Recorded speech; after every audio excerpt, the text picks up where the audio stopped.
3-year-old Emma Rodriguez hadn't spoken in 187 days. Her mother Sarah counted every single one, marking them in a journal she kept hidden in her nightstand drawer. The numbers mocked her. 187 days of silence. 187 days of trying to reach a little girl who seemed to exist behind an invisible wall of glass. 187 days of heartbreak that felt like it might never end. Emma had once been a whirlwind of energy and laughter, the kind of child who sang made-up songs at the grocery store, who narrated her entire life in a stream of consciousness that sometimes drove Sarah lovingly crazy. "Mommy, look at that bird. Why is the sky blue? Can I have cookies? I love you this much." Her tiny voice had been the soundtrack to their lives, a constant melody of innocence and joy. But that melody had died on a cold October night when two firefighters knocked on their door at 11:47 p.m. Sarah would never forget the sound of that knock, firm, official, devastating. She'd known before she even opened the door. Wives and mothers of first responders always knew. It was the knock that changed everything. Luis Rodriguez, 15-year veteran of the Cedar Ridge Fire Department, beloved husband and father, had died in a warehouse fire. He'd gone into a collapsing building to save 3 trapped workers. He'd gotten all 3 out, but he never made it back out himself. A hero's death, they said. The department would honor him, they said. He'd saved lives, they said. None of it brought him back. Emma had been sleeping in her princess bed when Sarah's scream shattered the night. The little girl had appeared in the hallway, rubbing her eyes, her favorite stuffed bunny dragging on the floor behind her. "Mommy, why are you crying? Where's Daddy?" How do you tell a 3-year-old that Daddy is never coming home? How do you explain death to someone who still believes in magic and monsters under the bed? Sarah had tried. God, she'd tried. She'd sat Emma down the next morning, held those tiny hands, and explained as gently as she could that Daddy had been very brave, that he'd helped people, but that he'd gotten hurt and gone to heaven. Emma's response haunted Sarah every single day. The little girl had looked at her with those big brown eyes, Luis's eyes, and said simply, "I want Daddy." Those were the last words Emma Rodriguez had spoken. The therapists called it selective mutism triggered by severe trauma. They said it was Emma's way of coping with grief too large for her small body to contain. They said to give it time, to be patient, to keep talking to her even if she didn't respond. They said a lot of things, but none of them gave Sarah what she desperately needed, her daughter's voice back. Sarah had tried everything. Emma's favorite meals, dinosaur-shaped chicken nuggets and mac and cheese, went uneaten. Trips to the park where Emma used to laugh on the swings resulted in the little girl just sitting motionless, staring at nothing. Sarah had even brought home a golden retriever puppy, thinking a pet might break through the silence. Emma had petted the dog mechanically, no joy in her eyes, and walked away. The house felt like a mausoleum. Luis's firefighter boots still sat by the door. Sarah couldn't bear to move them. His coffee mug remained in the cabinet, waiting for a morning that would never come. And Emma drifted through the rooms like a ghost, silent and unreachable. Nights were the worst. Sarah would lie awake listening to the absence of sound. No little voice calling out for water. No sleepy requests for one more story. Just silence, heavy and suffocating. Sometimes Sarah would go into Emma's room and watch her daughter sleep, looking for the vibrant child she used to know in the peaceful face on the pillow. This morning, Sarah was trying again. She had to keep trying. Giving up wasn't an option, even when hope felt like a luxury she couldn't afford. Cedar Ridge Elementary was hosting a K-9 demonstration, police dogs and their handlers coming to teach kids about law enforcement and community safety. Sarah worked as a teacher's aide at the school, and the principal had suggested bringing Emma. "Maybe seeing the dogs will help," Principal Morrison had said gently. "Sometimes breakthrough comes from unexpected places." Sarah had nodded, not believing it but willing to try anything.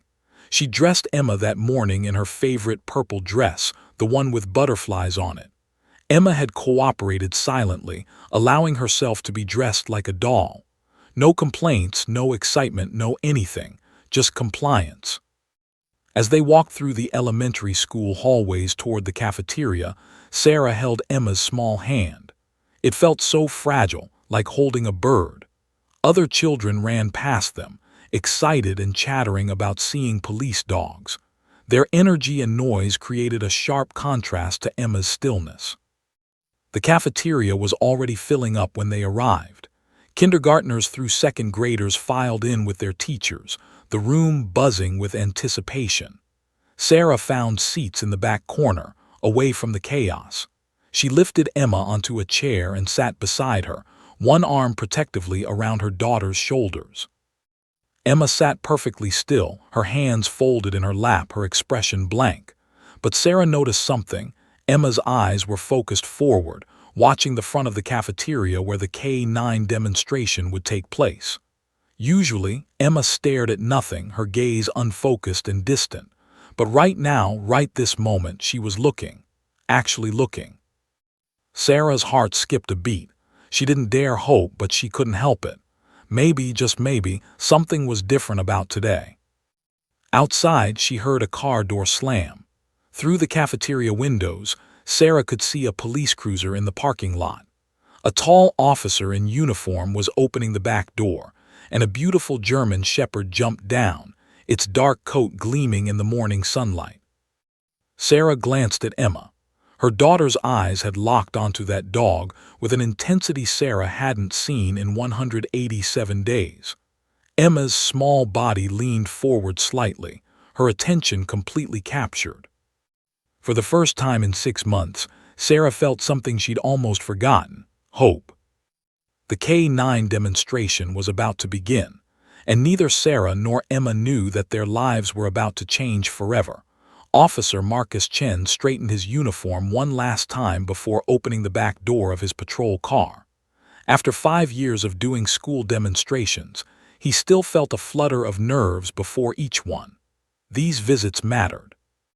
For many of these kids, this would be their first real interaction with a police officer, a memory that could shape how they viewed law enforcement for the rest of their lives. No pressure, he thought wryly. "Ready, partner?" he asked.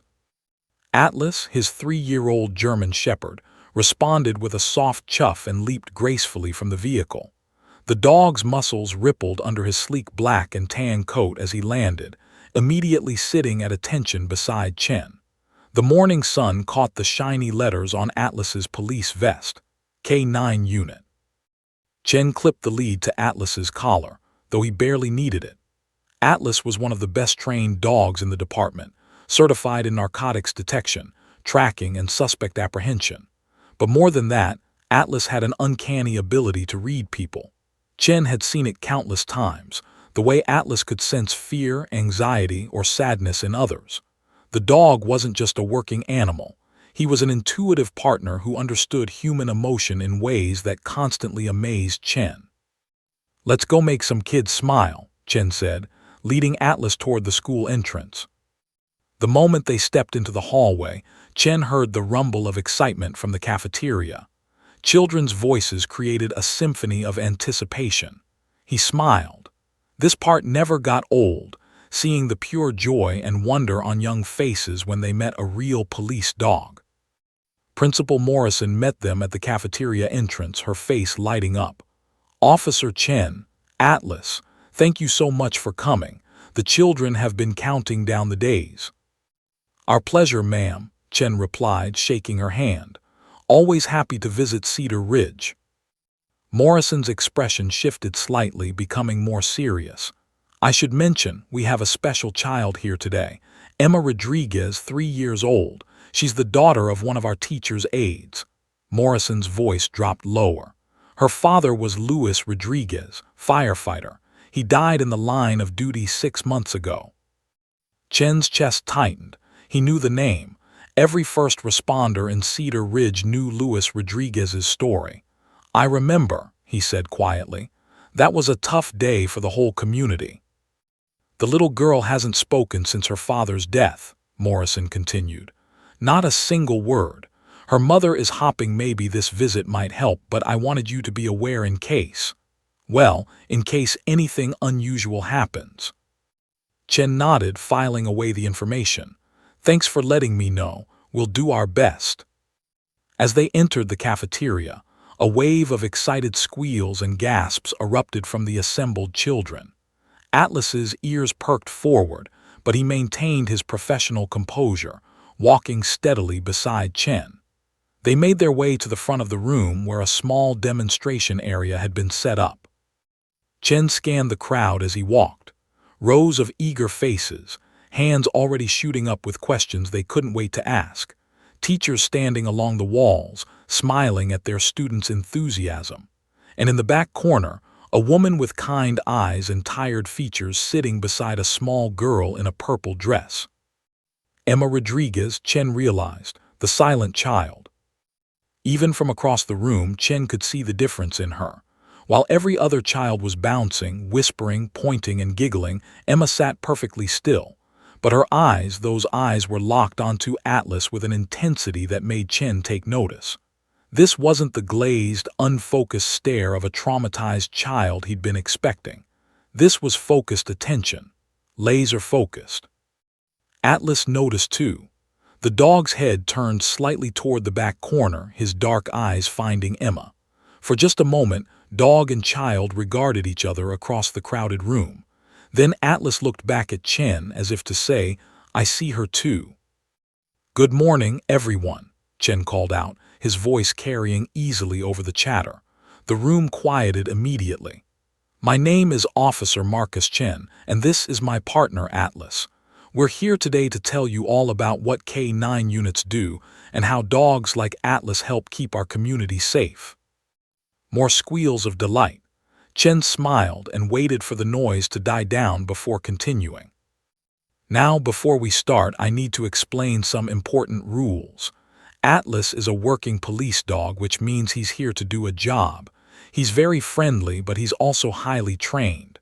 So rule number 1, no one touches Atlas without my permission. Can everyone agree to that? A chorus of yes, Officer Chen, filled the cafeteria. Rule number 2, when Atlas is working, we need to stay quiet and calm so he can concentrate. And rule number 3, have fun and ask lots of questions. Deal. Deal. Chen began the demonstration with Atlas's basic obedience training. He showed the children how Atlas responded to commands in both English and German: sit, stay, down, heel. The kids watched with rapt attention as the powerful dog executed each command flawlessly. Atlas went to a special police dog school when he was just a puppy, Chen explained. For 4 months, he trained every single day to learn these skills.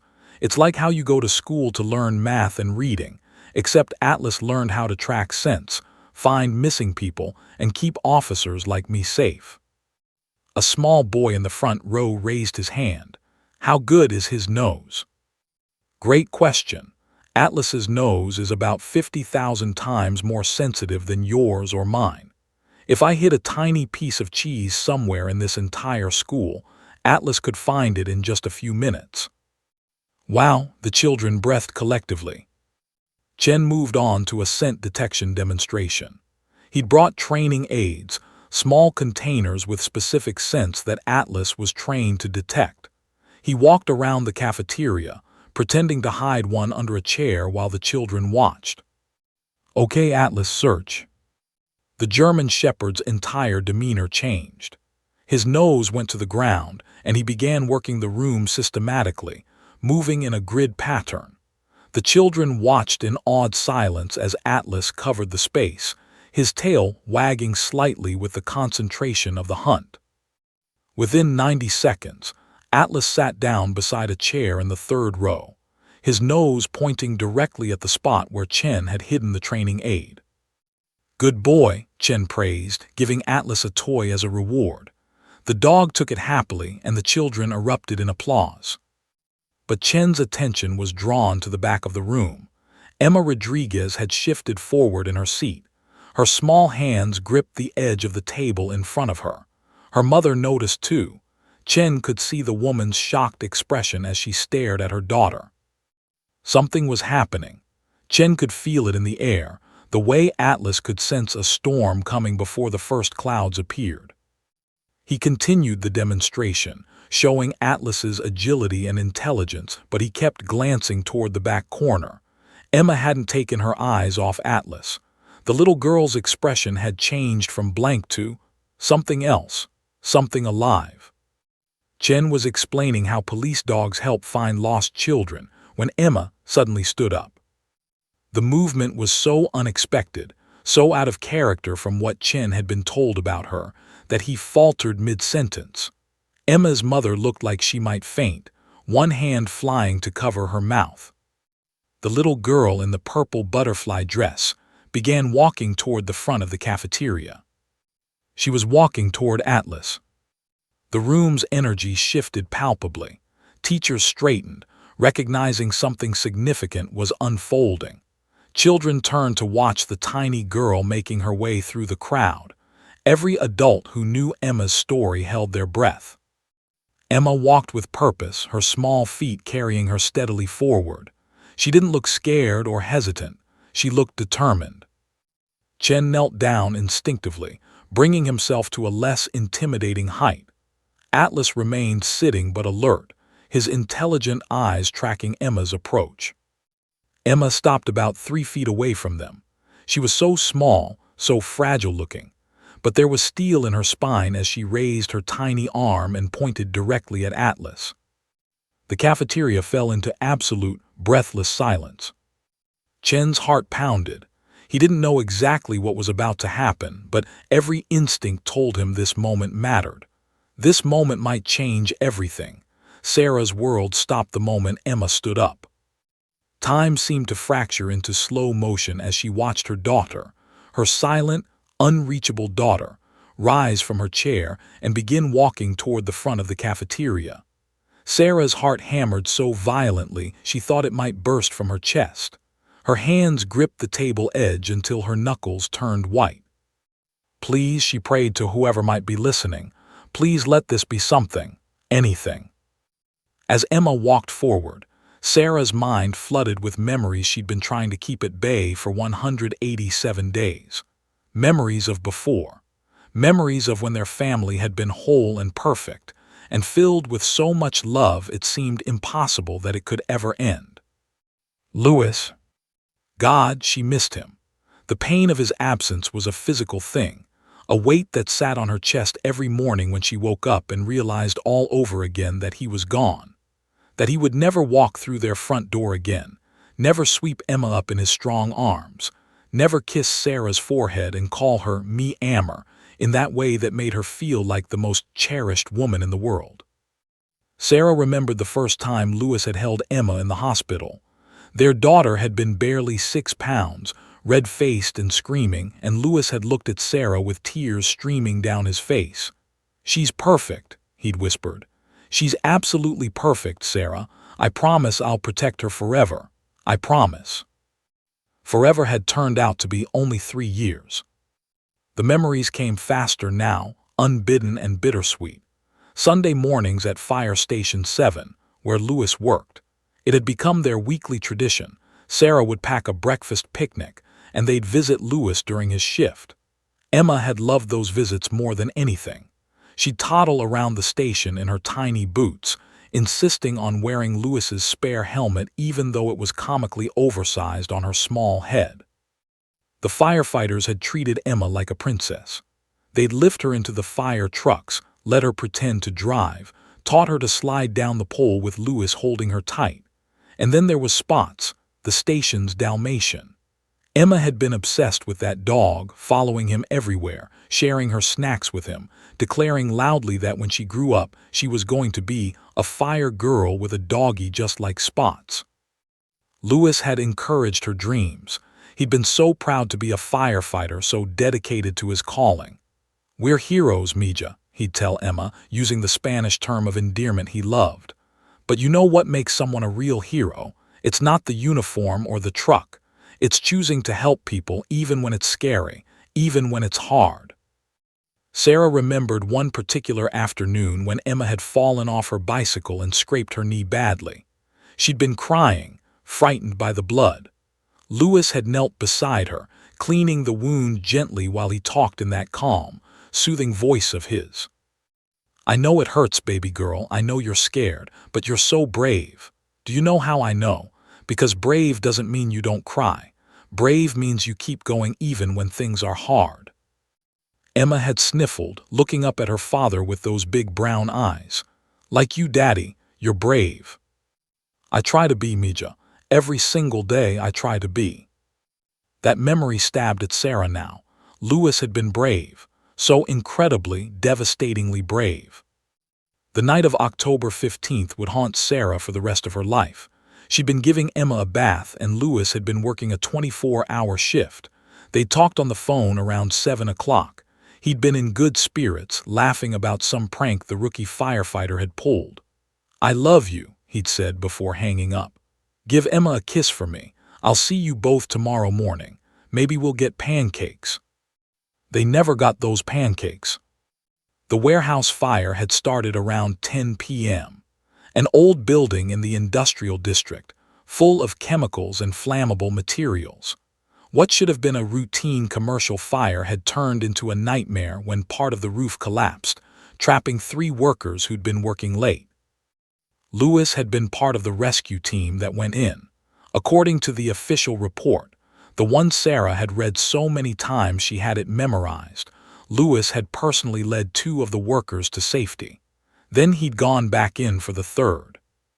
He'd gotten the man out, pushed him toward the exit just as another section of the building came down. The other worker made it. Louis didn't. They'd found his body 3 hours later. Sarah had been asleep when the knock came. She'd woken from a dream about Louis. They'd been at the beach, Emma building sandcastles while Louis chased her along the shore. The knock had ripped her from that beautiful dream into the worst nightmare of her life. Captain Martinez and Lieutenant Dawson had stood on her doorstep in their dress uniforms, their faces grave. She'd known immediately. Wives of first responders always knew what that late-night visit meant. "Mrs. Rodriguez," Captain Martinez had begun, his voice cracking. "I'm so sorry, Louis. There was a fire. He saved 3 people, Sarah. He was a hero, but he didn't make it out." Sarah had screamed. She couldn't remember much about the rest of that night. It was all a blur of tears and phone calls and numbness. But she remembered Emma appearing in the hallway, clutching her bunny, asking why Mommy was crying. The next morning, Sarah had sat Emma down on the couch. How do you tell a 3-year-old that death exists? That Daddy, who had seemed so invincible, so strong, so permanent, was simply gone. "Emma, baby, I need to tell you something about Daddy." Sarah's voice had trembled. "Last night, Daddy was being very brave. He was helping people who were in danger, but he got hurt, sweetheart, very badly hurt, and the doctors couldn't make him better." Emma had tilted her head, confused. "When is Daddy coming home?" "Baby Daddy. Daddy's not coming home. He went to heaven. Do you remember when we talked about heaven, where Grandpa went?" Emma's little face had crumpled. "I want Daddy." "I know, sweetheart. I want Daddy too." "I want Daddy," Emma had screamed at this time, tears streaming down her face. "Make Daddy come back. I want Daddy now." Sarah had held her sobbing daughter, both of them breaking apart together. And when Emma finally cried herself into exhaustion, she looked at Sarah with those heartbroken eyes and whispered, "I want Daddy." Those were the last words Emma spoke. The days that followed had been a nightmare. The funeral with full honors, Louis's casket draped in an American flag, the 21-gun salute, the presentation of the folded flag to Sarah while Emma sat silent and unmoving beside her. The procession of visitors bringing casseroles and condolences. The well-meaning relatives who told her time heals all wounds and he's in a better place now. But Emma remained silent. Sarah had taken her to Dr. Patricia Reeves, a child psychologist specializing in trauma. Dr. Reeves had been kind but honest. Selective mutism in response to grief is rare but not unheard of. Emma has experienced a trauma her young mind simply cannot process. The silence is her protection, her way of controlling a situation that feels completely out of control. "How do I fix it?" Sarah had asked desperately. "You can't fix it, but you can be patient. Keep talking to her, keep loving her, keep showing her that life goes on even with this enormous loss. Eventually, when she feels safe enough, when she's processed enough of her grief, she may speak again. Or she may need professional intervention. Every child is different." 6 months. 6 months of silence. 6 months of trying everything: play therapy, art therapy, music therapy. 6 months of watching her vibrant little girl exist as a shadow of herself. Until today. Now, watching Emma point at that police dog, watching every adult in the room hold their breath, Sarah felt hope and terror warring in her chest. Was this it? Was this the moment? Or was she setting herself up for another crushing disappointment? Emma's lips parted. Sarah's heart stopped. And then, after 187 days of silence, her daughter spoke. The cafeteria held its collective breath. 200 pairs of eyes watched the tiny girl in the purple butterfly dress point at the German Shepherd. Officer Chen remained kneeling, every muscle in his body tense with anticipation. Atlas sat perfectly still, as if he understood the gravity of this moment. Sarah couldn't breathe. Her daughter's hand was extended, finger pointing directly at the police dog. Emma's lips were moving, actually moving, shaping words that hadn't come for 187 endless days. Then Emma's voice cut through the silence like a bell. "You're brave like my daddy was." The words were soft but crystal clear. They landed in the cafeteria with the force of a thunderclap. Sarah's hand flew to her mouth as a sob tore from her throat. Tears instantly streamed down her face, her whole body beginning to shake. Emma didn't stop. Once the dam broke, words poured out in a torrent, as if she'd been saving them all up for this exact moment. "My daddy was a firefighter," Emma continued, her small voice growing stronger. "He wore a uniform like you do. He had a helmet and big boots. He kept them by the front door." Her chin trembled, but she kept going. "Daddy said firefighters are heroes. He said heroes help people even when they're scared." Chen's throat tightened. He glanced at Sarah, saw the tears, understood immediately that he was witnessing something miraculous.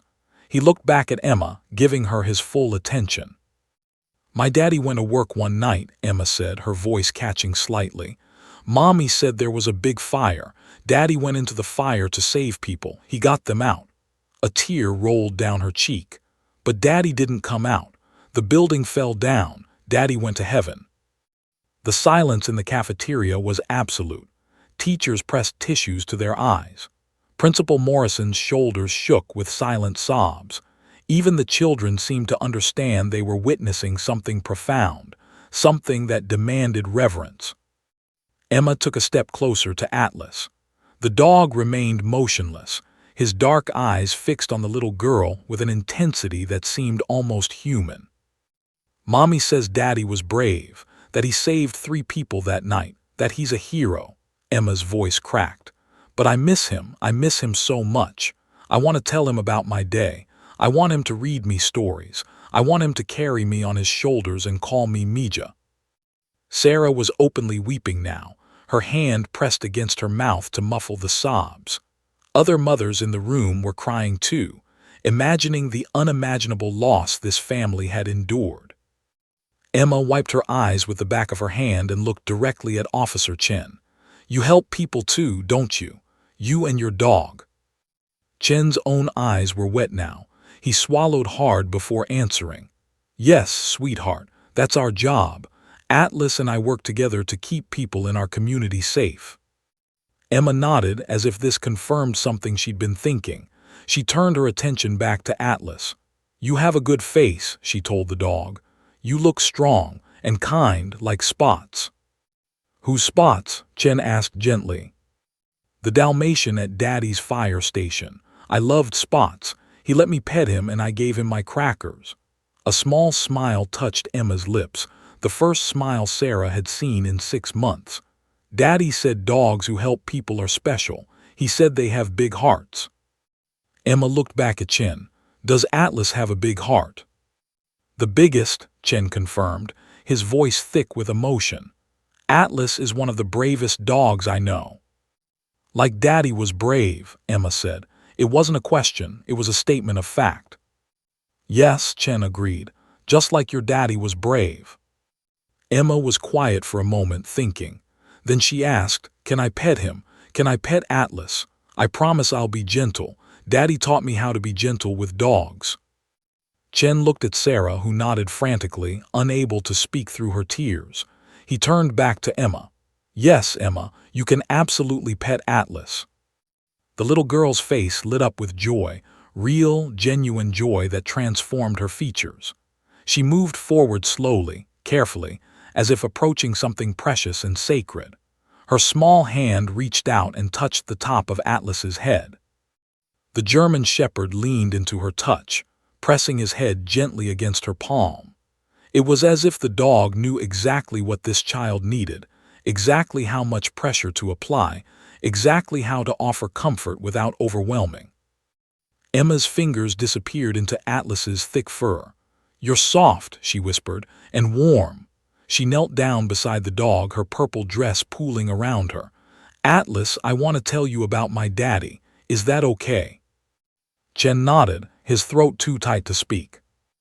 Emma began to talk. Words spilled out of her like water from a broken dam, months of silence giving way to a flood of memories and grief and love. She told Atlas about Sunday mornings at the fire station, about riding in the fire trucks, about Spots the Dalmatian, about how Daddy made the best pancakes with chocolate chips, about how he sang silly songs in the car, about how he called her Mija and told her she could be anything she wanted to be when she grew up. I wanted to be a firefighter like Daddy, Emma said, her voice small. But now I'm scared of fire. Fire took my daddy away. Fire didn't take your daddy away, Chen said softly. Emma looked up at him and he continued. Your daddy chose to go into that fire. He chose to save those people. That was his choice, Emma. He wasn't taken, he gave himself to save others. That's what heroes do. Emma processed this, her hand still stroking Atlas's fur. So Daddy chose to be brave, even though he knew it was dangerous. Yes, that's exactly right. Because being brave means doing the right thing even when you're scared. Chen's breath caught. Who told you that? Daddy did. When I fell off my bike and was bleeding. He said brave people still get scared, but they do the right thing anyway. Your daddy was very wise, Chen said, and he was right.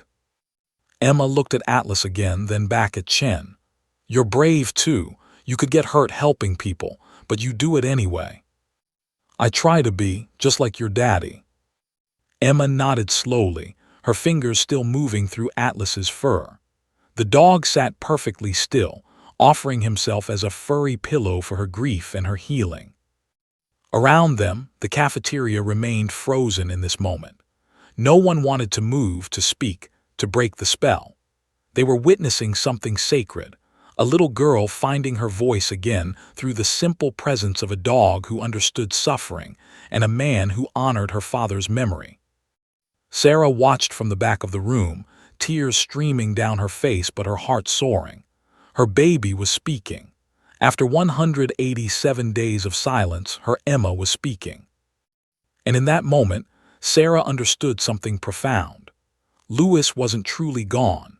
He lived on in his daughter's courage, in her ability to recognize bravery in others, in her capacity to love and trust again despite devastating loss.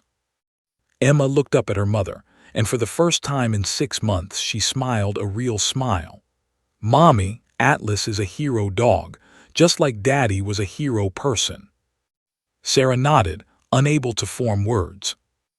Emma turned back to Atlas and whispered into his fur, Thank you for reminding me that heroes are still here. That people like you and Daddy keep helping, even when it's scary. I think Daddy would really like you, Atlas. I really think he would.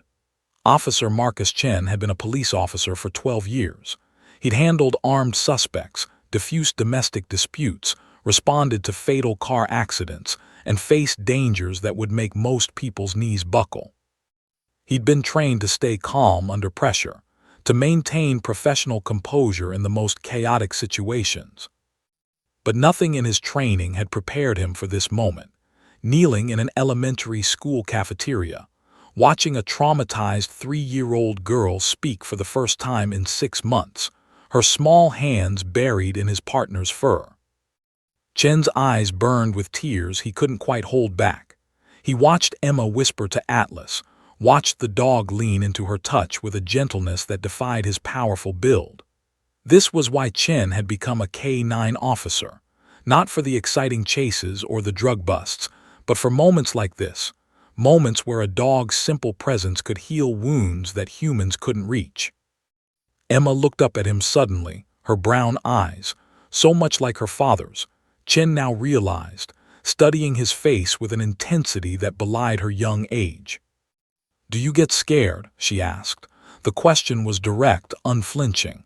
"When you go to work and have to help people, do you get scared like Daddy did?"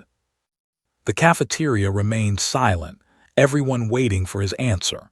Chen could have given her the easy response, the one adults often gave children to protect them from hard truths. But something about Emma's gaze told him she deserved better. She deserved honesty. "Yes," Chen said simply. "I get scared sometimes. When I have to go into a situation that might be dangerous, my heart beats fast. My hands might shake a little. I think about my family, about going home safely." Emma nodded slowly, absorbing this. "But you still go, even when you're scared." "Even when I'm scared," Chen confirmed. "Because there are people who need help and I have the training to help them, just like your daddy did." "So being scared doesn't make you not brave." "No, sweetheart. Being scared doesn't make you not brave. In fact, I think the only people who are truly brave are the ones who are scared but do the right thing anyway. People who aren't scared aren't brave. They just don't understand the danger." Emma considered this carefully. Daddy understood the danger. He talked to Mommy about it sometimes. I heard them when I was supposed to be sleeping. Her voice dropped to a whisper. Daddy told Mommy that he knew his job was dangerous but that he couldn't do anything else, that helping people was what he was meant to do. Chen's chest tightened. He knew exactly what Emma meant. First responders often had that calling, that bone-deep certainty that this was their purpose, regardless of the risks. "Your daddy sounds like he was an extraordinary man," Chen said quietly. "He was the best daddy in the whole world," Emma said, her voice fierce with love and grief. "He made me laugh. He sang songs about princesses and dragons. He let me wear his fire helmet even though it was too big. He taught me that helping people is the most important thing." She paused, a tear rolling down her cheek. "But I was so mad at him, Officer Chen. When Mommy told me Daddy went to heaven, I was so mad. Why did he have to help those people? Why couldn't he just come home to me? Why did he pick them instead of me?" The raw honesty of her words hit everyone in the room like a physical force. This was the heart of a child's grief, the desperate, aching question of why a parent's duty to strangers had taken precedence over their duty to come home. Chen sat down fully on the floor, bringing himself even more to Emma's level. Atlas shifted, laying down beside Emma so she could lean against him if she wanted to. "Emma, can I tell you something important?" Chen asked gently. She nodded, wiping her eyes. "Your daddy didn't pick those people instead of you. He didn't choose them over you. In fact, I think he went into that fire precisely because of you." Emma's eyebrows furrowed in confusion. "I don't understand." "Your daddy loved you more than anything in the world, right?" "Right. And he wanted you to grow up in a world where people help each other, where heroes exist, where when someone is in trouble, there are brave people who will run toward danger instead of away from it." Chen paused, choosing his words carefully. "If your daddy had stood outside that building and let those people die, he could have come home to you. But what kind of daddy would he have been? What kind of man would he have been?" Emma was quiet, thinking hard. "He would have been sad," she said finally. "Daddy always said that when you can help someone and you don't, it makes your heart hurt." "Exactly," Chen said. Your daddy went into that fire because that's who he was, someone who couldn't stand by when people needed help. And you know what? I think he taught you to be just like him." "Me?" Emma looked surprised. "Yes, you've been hurting for 6 months, Emma. You've been so sad and scared that you couldn't even speak. But today you found your voice again. Do you know why?" Emma shook her head. "Because you saw Atlas and you recognized something in him. You recognized a helper, a protector, someone brave like your daddy. And instead of staying silent, instead of staying in your safe, quiet world, you chose to come forward. You chose to speak. Even though it was probably scary, you did it anyway. That's exactly what your daddy would have done." Emma's eyes widened. "I was brave like daddy." "Just like your daddy," Chen confirmed. "And I think he would be so incredibly proud of you right now."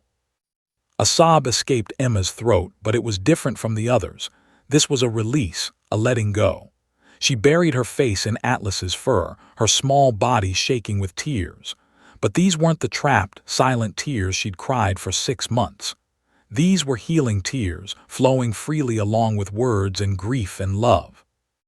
"I miss him," Emma cried. "I miss him so much it hurts, Officer Chen.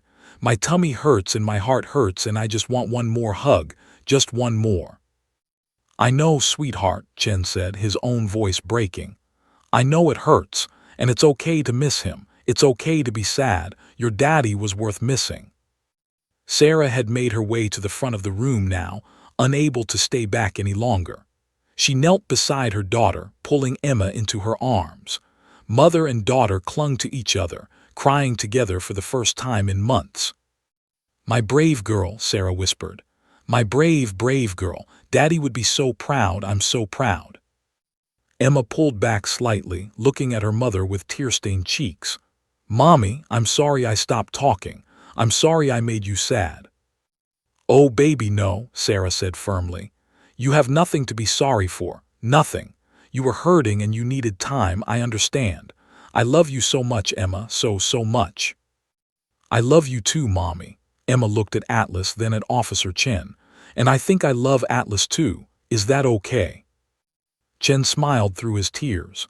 "That's more than okay. Atlas loves you too, I can tell."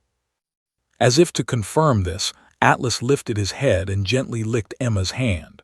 The little girl giggled, actually giggled, and the sound was like sunshine breaking through storm clouds. Around them, the cafeteria finally stirred. Teachers wiped their eyes. Principal Morrison clutched a handful of tissues. Children who didn't fully understand what they'd witnessed knew they'd seen something important, something special. Chen looked at Sarah. "Mrs. Rodriguez, I hope this isn't too forward, but would it be okay if Atlas and I stayed in touch with Emma, maybe visited once in a while?" Sarah's face crumpled with gratitude. "That would mean the world to us, truly." Emma brightened immediately. "Really, I can see Atlas again." "As often as your mom says it's okay," Chen promised. Emma threw her arms around Atlas's neck. "Did you hear that, Atlas? We're going to be friends." Emma sat cross-legged on the cafeteria floor, her purple dress spread around her like flower petals, her small hand resting on Atlas's side.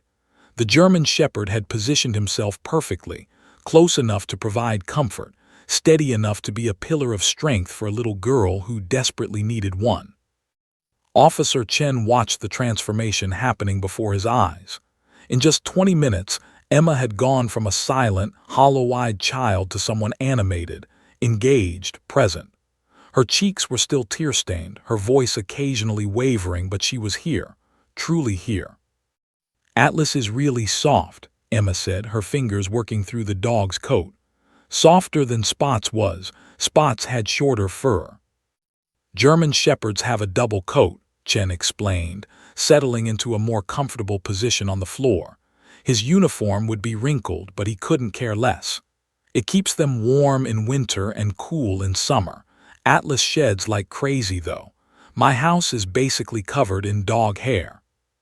Emma giggled, that miraculous sound again. "Mommy says dog hair is just glitter for dog people." Sarah laughed through her tears. "I did say that, didn't I? back when we were trying to convince Daddy to let us get a puppy. Did you get one? Chen asked. Emma's face fell slightly. We got Buddy, he's a golden retriever, but… She trailed off, her expression becoming distant. But what, sweetheart? Sarah prompted gently. But I couldn't talk to Buddy. I couldn't tell him about Daddy. I wanted to, but the words wouldn't come out. Emma looked at Atlas with wonder. But with Atlas, the words just came. Why is that? It was such an innocent, profound question.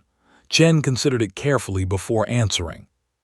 I think, he said slowly, that sometimes we need to see something that reminds us of what we've lost before we can start healing from it. You loved your daddy. He was a helper, a protector, someone who wore a uniform and kept people safe. When you saw Atlas and me, maybe it reminded you of what your daddy stood for, and that made it safe to talk again. Emma nodded thoughtfully. Atlas has a job like Daddy did. You both help people, you're both brave. She looked at Chen with those wise, ancient eyes that seemed too old for her face. Do you have a little girl like me? I have a son, Chen said, pulling out his phone to show Emma a photo. His name is Jake. He's 5 years old, and you know what? He loves Atlas just as much as you do. Emma studied the photo of a grinning boy with Chen's eyes and his mother's smile.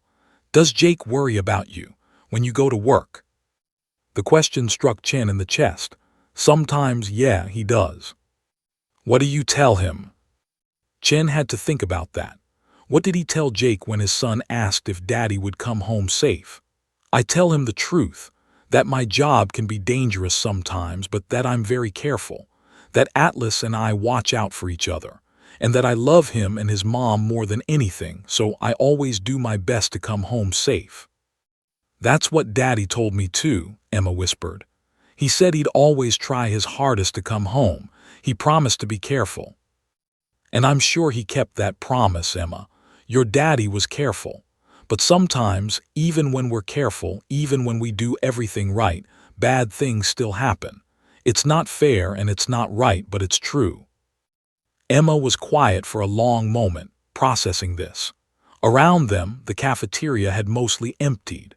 Principal Morrison had quietly dismissed the other children back to their classrooms, recognizing that this moment belonged to Emma and her family.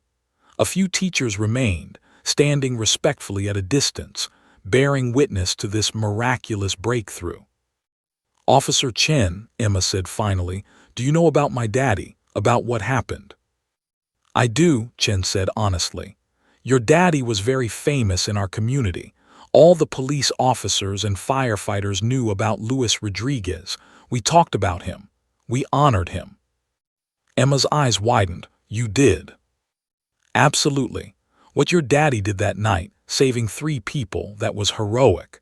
The entire first responder community mourned his loss. We still remember him. Sarah spoke up, her voice thick with emotion. Emma, baby, Daddy's name is on a memorial wall at the fire station. Did you know that? Emma shook her head. There's a special wall with the names of all the firefighters who died helping others. Daddy's name is there, right at the top, because he was the most recent. Sarah paused, gathering herself. The fire department wanted us to come to a ceremony, but you weren't ready. I told them we needed time. Can we go now? Emma asked suddenly. Can we go see Daddy's name?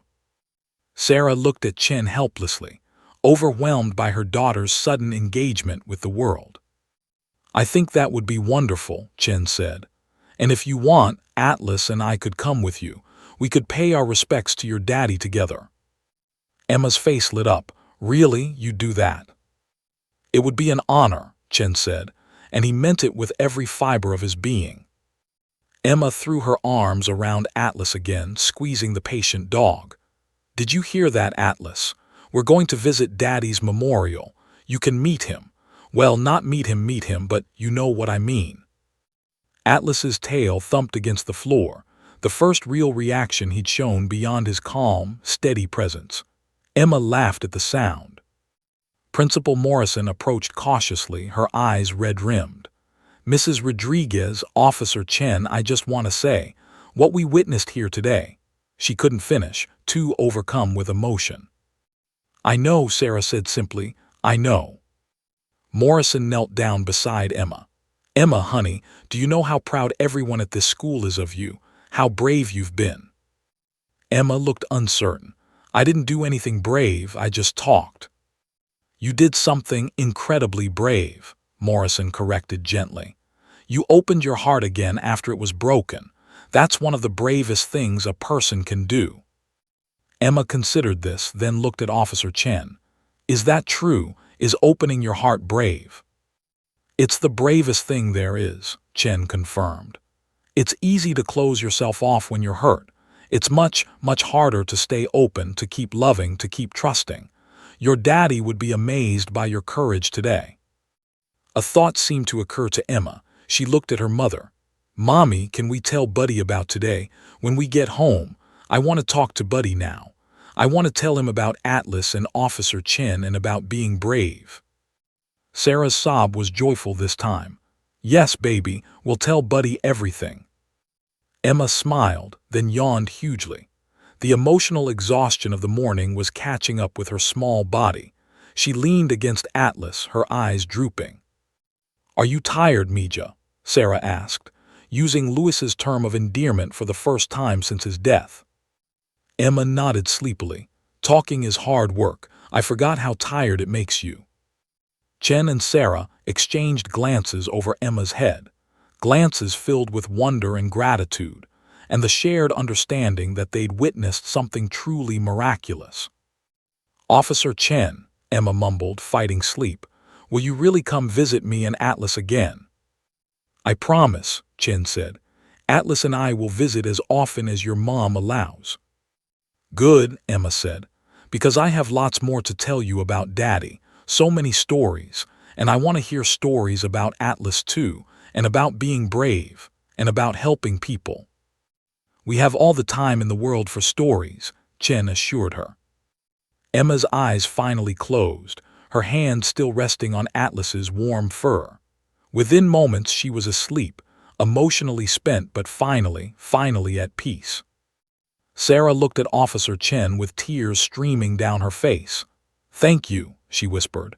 Thank you for giving me my daughter back. I didn't do anything, Chen said honestly. Atlas did, and Emma herself, she did this. She found her way back. Because of you, because you reminded her that heroes still exist. The story of Emma Rodriguez's miraculous breakthrough spread through Cedar Ridge like wildfire. By noon that same day, Principal Morrison had called Fire Station 7. By evening, the local news had reached out to Sarah, asking if they could share Emma's story. By the next morning, the entire community was talking about the little girl who found her voice again through a police dog's gentle presence. Sarah sat at her kitchen table 3 days after the cafeteria incident, scrolling through messages on her phone. Texts from friends she hadn't heard from in months, emails from local organizations, voicemails from the fire department's chaplain. Everyone wanted to reach out to offer support to celebrate Emma's return to the world of words. In the living room, Emma sat on the floor with Buddy, the golden retriever they'd adopted 2 months after Louis's death. For the first time since they'd brought him home, Emma was actually talking to the dog. And then Atlas licked my hand, Buddy, right here. Emma showed the dog her palm, as if he could see the invisible mark Atlas had left. It was like he was saying, it's okay to be sad, but it's also okay to talk about it. Buddy's tail wagged enthusiastically, and he licked Emma's face. She giggled, a sound that still made Sarah's heart soar every single time she heard it. Buddy, you're silly, Emma said, hugging the dog. But I love you. I'm sorry I didn't talk to you before. I wanted to, but I couldn't. The words were stuck inside like they were trapped in a jar with the lid screwed on too tight. Sarah's eyes filled with tears, happy tears this time. Her daughter was talking, actually talking, forming complete sentences, expressing emotions, engaging with the world. After 187 days of silence, it felt like a miracle Sarah would never take for granted. The doorbell rang and Buddy barked excitedly. Emma jumped up. Maybe it's Officer Chen and Atlas. It was. Sarah opened the door to find Marcus Chen in civilian clothes, jeans and a Cedar Ridge PD t-shirt, with Atlas on a leash beside him. "Officer Chen," Emma squealed, running to hug him. Then she dropped to her knees to embrace Atlas.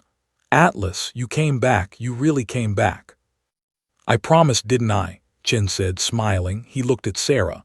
"I hope this is still a good time." "Perfect timing," Sarah assured him, stepping aside to let them in. "Emma's been counting down the hours." They'd arranged this visit 2 days ago. Chen had called to check on Emma and she'd gotten on the phone herself, another miracle, and asked if Atlas could come visit. Chen had agreed immediately. For the next hour, Sarah watched as Emma showed Atlas around their house. She introduced him to Buddy, who was intimidated by the larger, more imposing German Shepherd but gradually warmed up. She showed Atlas her room with its princess decorations and stuffed animals. She showed him the photos of Louis that Sarah had finally put back up on the walls. "That's my daddy," Emma told Atlas, pointing to a picture of Louis in his firefighter gear, grinning at the camera. "He was really strong and really brave, and he loved me more than anything." Chen stood beside Sarah, watching the little girl narrate her entire life to his dog. "How's she doing, really?" Sarah sighed. "Better, so much better, but it's not. It's not linear, you know. Some moments she talks non-stop like now. Other times she goes quiet for hours. Her therapist says it's normal, that she's still processing everything." "Has the therapist said anything about what happened? Why Atlas specifically triggered her to speak?" "Dr. Reeves thinks it was the combination of things. Atlas represents service, duty, bravery, all the things Emma associated with her father. But unlike her father, Atlas is still here, still alive, still helping people. It created a bridge in Emma's mind between her grief and hope." Sarah paused. "She said that seeing you and Atlas reminded Emma that her father's legacy continues, that heroes still exist, that the world he fought to protect is still being protected." Chen nodded thoughtfully. "That makes sense." "There's more," Sarah continued. "The fire department called. Captain Martinez wants to do a special ceremony for Louis. They've been planning it for months, but they were waiting until Emma was ready. Now that she's talking again."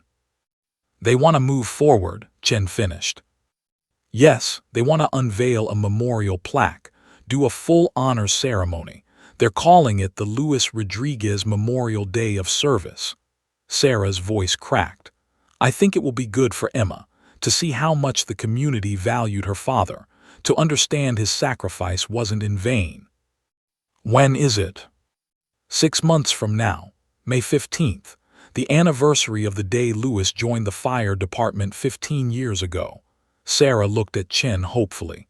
"Would you and Atlas consider being part of it? Emma would love that, and honestly, so would I." "We'd be honored," Chen said without hesitation. Emma appeared in the doorway, Atlas beside her. "Mommy, can Atlas and I go in the backyard? I want to show him my swing set. Daddy built it for me." "Of course, baby. Stay where I can see you, though." Emma and Atlas headed outside, and Sarah watched through the kitchen window as her daughter climbed onto the swing, talking animatedly to the dog who sat watching her with patient attention. "She's going back to preschool next week," Sarah said. "Her first time since Louis died. I'm terrified and hopeful at the same time." "She'll do great," Chen assured her. "Emma's stronger than you think, stronger than she thinks." "Because of you and Atlas." "No," Chen corrected gently. "That strength was always there. Atlas just helped her remember it." Over the following weeks, Chen and Atlas became regular visitors to the Rodriguez household. They came every Saturday morning, and Emma would spend hours telling Atlas stories, playing with him in the yard, or simply sitting beside him while she drew pictures or read books aloud. Sarah documented everything in her journal. The first time Emma laughed at a joke. The first time she mentioned Louis without crying. The first day of preschool, where Emma proudly told her classmates about her brave daddy and her friend Atlas the police dog. Dr. Reeves was amazed by Emma's progress. "This is extraordinary," the therapist told Sarah during their weekly session. "Selective mutism cases can take years to resolve, but Emma's breakthrough was so complete, so profound.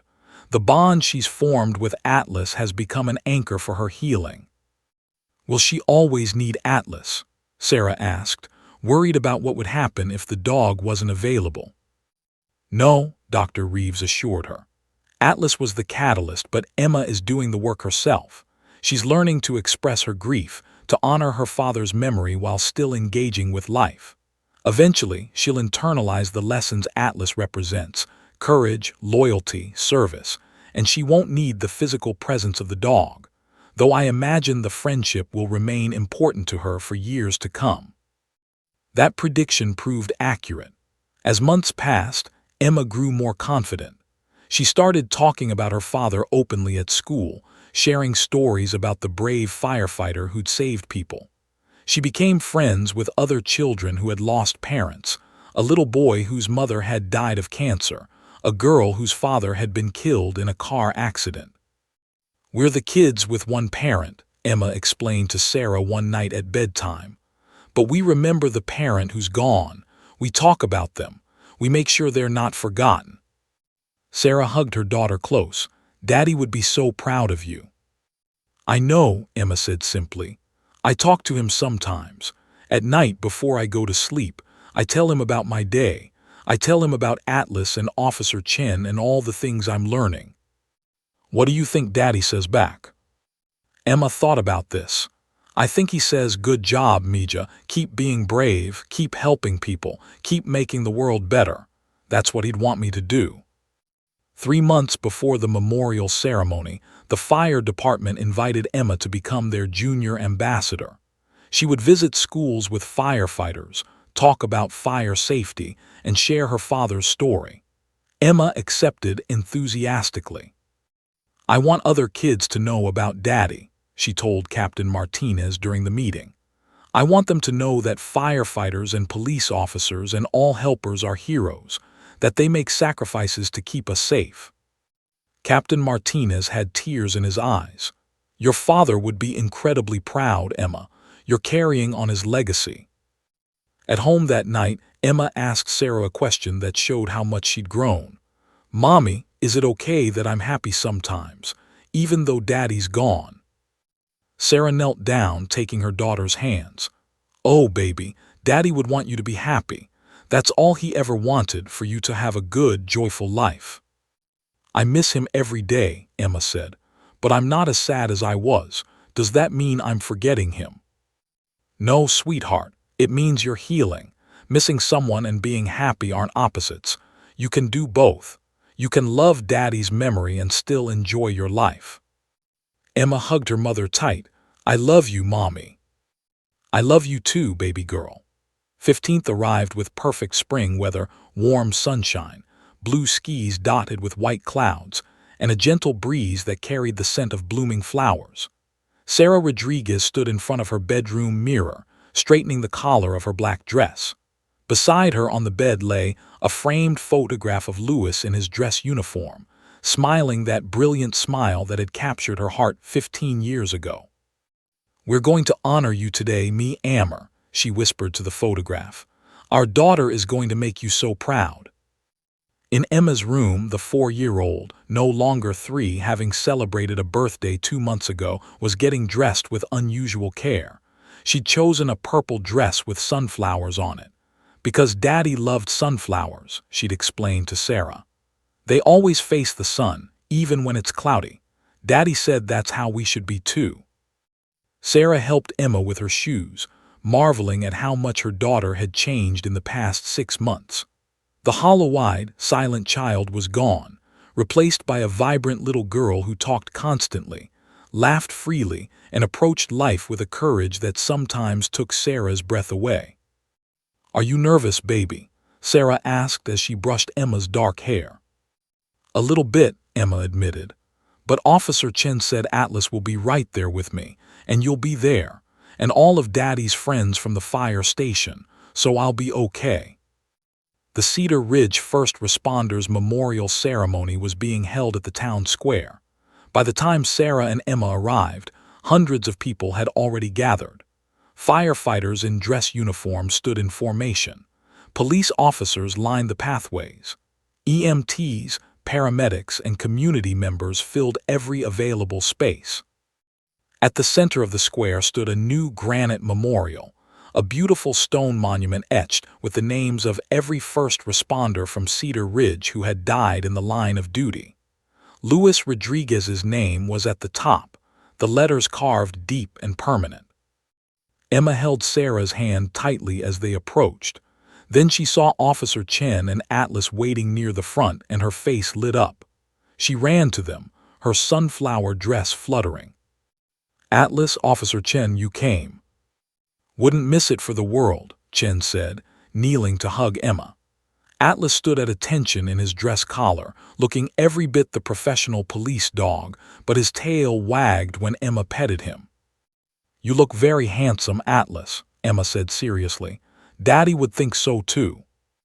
The ceremony began with Captain Martinez stepping up to the podium. His voice boomed across the square as he spoke about service, sacrifice, and the men and women who ran toward danger when everyone else ran away. "Today, we honor those who gave everything," Martinez said. "We remember their courage, we celebrate their lives, and we commit to carrying forward their legacy of service." Several firefighters spoke, sharing stories about Luis. They talked about his humor, his dedication, his fearlessness. They described the night of the warehouse fire, how Luis had insisted on going back in for the third victim, how he'd pushed the man to safety just seconds before the collapse. "Luis Rodriguez saved 3 lives that night," Martinez said, his voice cracking. "3 people who are here today because of his bravery. 3 families who still have their loved ones because Luis chose to act." The 3 survivors stood and turned toward Sarah and Emma, their faces wet with tears. Sarah's breath caught. She'd never met them before, had been too consumed by grief to attend the memorial services immediately after Luis's death. One of them, a middle-aged man with graying hair, stepped forward. "Mrs. Rodriguez, Emma, I'm Michael Chen. Luis saved my life that night. I have 3 children. Because of your husband, because of your daddy, I got to watch them grow up. I got to walk my daughter down the aisle at her wedding last month. I get to meet my first grandchild in July." His voice broke. "I live every day knowing that I'm here because Luis Rodriguez was brave. Your loss gave me life. I will never, ever forget that." Emma listened with wide eyes. Then she did something that made the entire crowd hold its breath. She walked up to Michael Chen and took his hand. "I'm glad my daddy saved you," she said clearly, her small voice carrying in the hushed square. "I'm sad he's not here. I miss him every single day. But I'm glad you get to meet your grandchibi. Daddy would be happy about that." Michael Chen dropped to his knees and embraced Emma, sobbing. The crowd erupted in applause. When it was time for the memorial unveiling, Captain Martinez called Emma forward. "Ladies and gentlemen, I'd like to invite Emma Rodriguez to help us unveil her father's memorial plaque." Emma looked at Sarah, who nodded encouragingly. Then Emma looked at Officer Chen. "Will you and Atlas come with me?" she asked. "Of course," Chen said. The 3 of them walked to the covered memorial, a little girl, a police officer, and a German shepherd. Together they pulled the cord. The covering fell away, revealing the beautiful plaque with Luis's name, dates, and the words, "Hero, Firefighter, Father." Emma reached out and traced her father's name with her finger. "Hi, Daddy," she whispered. "I'm here. I came to see you." Then she turned to face the crowd. Captain Martinez offered her the microphone, and to everyone's amazement, she took it. "My name is Emma Rodriguez," she said, her voice small but steady. "My daddy was the bravest person I ever knew. He died saving people because that's what heroes do. I was really sad for a long time. I couldn't even talk because my heart was so broken." She paused, looking at Atlas. "But then I met a police dog named Atlas. He reminded me that even though my daddy is gone, there are still heroes everywhere. Police officers and firefighters and doctors and teachers, people who help others even when it's scary. Emma's voice grew stronger. My daddy taught me that being brave means doing the right thing even when you're afraid, so I'm going to be brave like him. I'm going to help people. I'm going to make him proud. She looked at the memorial. I love you, Daddy. I'll always love you, and I'll always remember you. The applause was thunderous. Sarah was crying. Captain Martinez was crying. Even some of the toughest firefighters had tears streaming down their faces. Officer Chen placed a gentle hand on Emma's shoulder. Your dad is proud of you. I guarantee it. As the ceremony concluded, Emma laid a bouquet of sunflowers at the memorial base. Then she did something unexpected. She took off the small firefighter's badge pin she'd been wearing, a junior firefighter badge that Louis had given her for her 3rd birthday, and placed it beside the flowers. You keep it safe, Daddy, she whispered, until I earn my real one someday. The crowd began to disperse, but people kept approaching Sarah and Emma, offering hugs, sharing memories, thanking Louis for his service.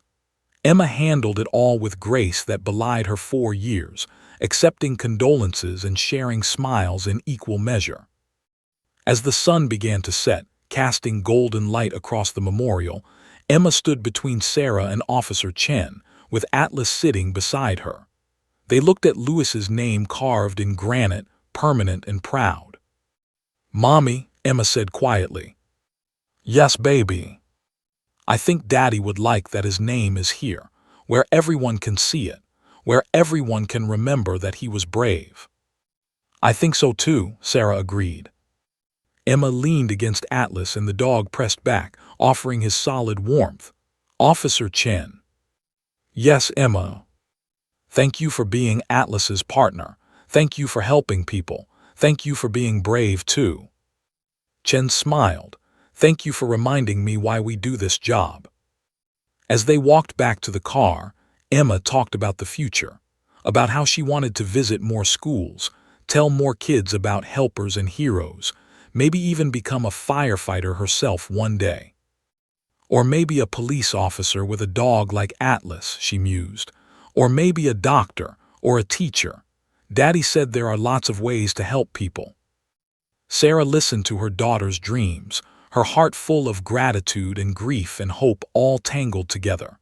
Louis was gone. That would always hurt. But his legacy lived on in their daughter's courage, in the 3 lives he'd saved, in the community that honored his memory. That night Emma knelt beside her bed to say prayers. Dear God, please tell Daddy I talked at his ceremony. Tell him I was brave. Tell him I'm going to keep being brave just like he taught me. She paused. And thank you for Atlas. He's a really good friend. Sarah tucked Emma in, kissing her forehead. Sweet dreams, Mija. Mommy, do you think Daddy knows about everything? About Atlas and Officer Chen and me talking again? Sarah thought about this carefully. I think Daddy knows, and I think he's smiling. Emma smiled too, her eyes already closing. Good, I want him to be happy, even in heaven. As Sarah turned off the light, she whispered to the darkness, She's okay, Louis. Our girl is going to be okay. You can rest now. And somewhere, somehow, she felt certain he heard her. The end.